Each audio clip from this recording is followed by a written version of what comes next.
Hey guys, so samahan niyo ako mag-declutter ng mga clothes ko para mailipat ko na yung ikikip ko dito sa aking mini walk-in closet.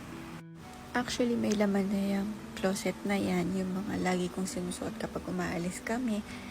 And yung mga pambahay naman is nasa drawer sa kabilang side ng room, so next time na yon. Pero meron pa akong mga bags na marami pa rin mga damit talaga. Ewan ko ba, may mga damit na ako sa Lebanon at dito sa Pilipinas. Pero ang dami-dami pa rin nila. So, ayan. Tulungan niyo ako mag-declutter. O diba, sinukat ko pa sa leeg ko kasi hindi ko alam kung kasya pa ba ito sa akin. Kung kailangan ko pa ba siyang ikip or hindi. So, pinili ko na lang muna yung ikikip ko, yung mga pwede kong ikip para sa sarili ko or para pag, for example, may bisita ko, pwede kong ipahiram pag wala silang damit. Tapos, kain muna tayo kasi medyo nakaka-stress tong mga ganitong bagay, nakaka-overwhelm. Tulad nito, ikikip ko ba to? Magkaka-second baby ba ako? Pero wag muna ngayon, Lord, ha?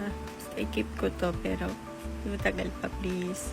Tapos, nag-separate na din ako ng lalagyan ng mga ipapamigay ko at saka yung mga gusto kong ibenta. Ewan ko ba naman kasi ang hilig-hilig kong mag-shopping. Yung mga tipong, ay baka may isang event na magamit ko to or may isang outing na magamit ko to, ganyan.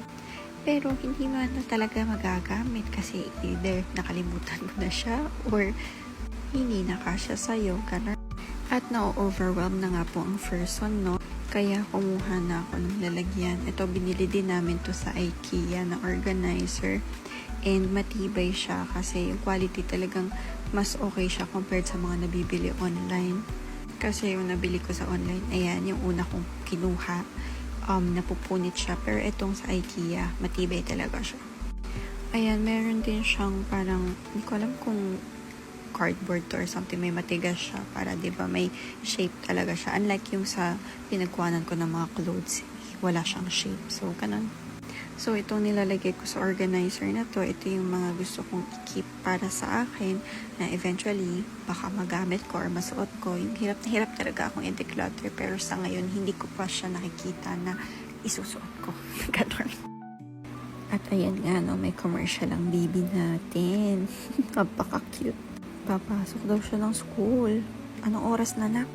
At finally, ligpitan time. And finally, natapos din tayo. Ito na yung itsura ng ating cabinet sa ngayon. So, organized pa siya. Tapos sa bottom part, yung shorts and yung mga pants ko.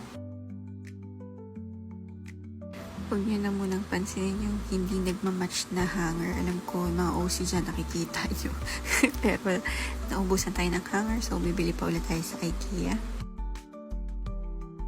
So, sa ngayon, okay pa itong isang side ng cabinet. Dun sa kabila naman, supposedly, pwede ako maglagay ng damit doon sa amin dalawa ng asawa ko. Pero, dahil nga overwhelmed na ako ngayon, iniisip ko ayoko nang maglagay doon. So, kanya na lang and kay baby.